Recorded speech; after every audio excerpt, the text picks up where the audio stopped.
Good morning from the White House. President Trump will sign an executive order this morning that will force drug makers to take reimbursements on Medicare that are as low as the lowest price paid in any other country.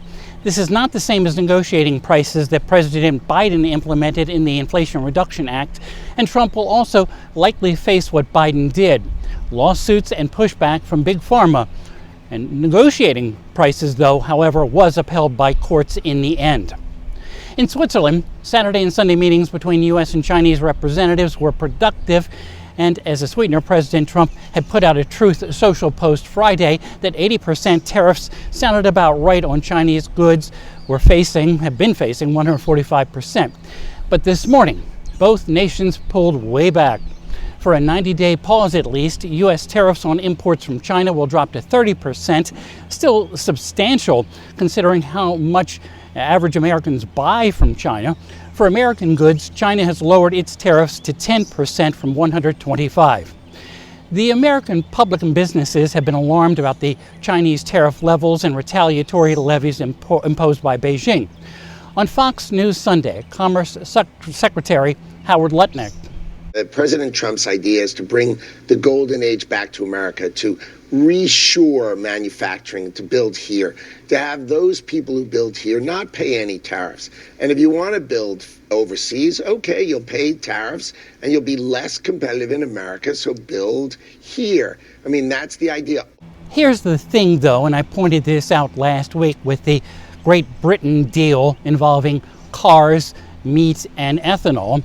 Any trade deal that drops tariffs much lower than the Liberation Day protectionist levels the president has promised on other countries while actually imposing stiff ones on China clears the way for more imports from that specific country to come in without creating a massive amount of jobs in the U.S.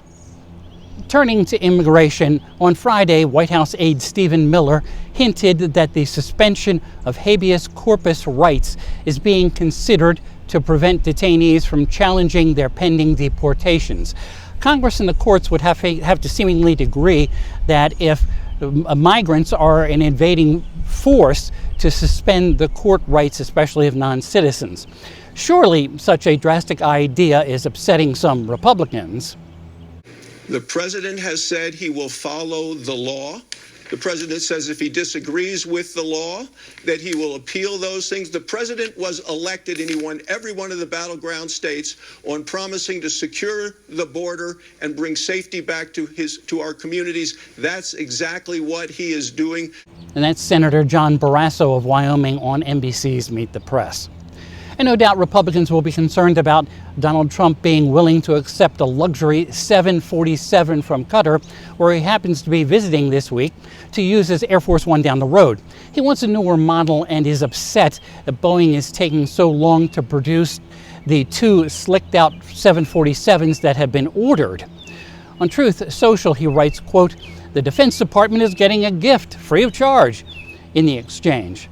But all indications are the plane will be Trump's to use after his term ends. This will be news to people in the executive branch, particularly diplomats who must report any gifts of value from a foreign government and cannot accept gifts valued at over more than $480.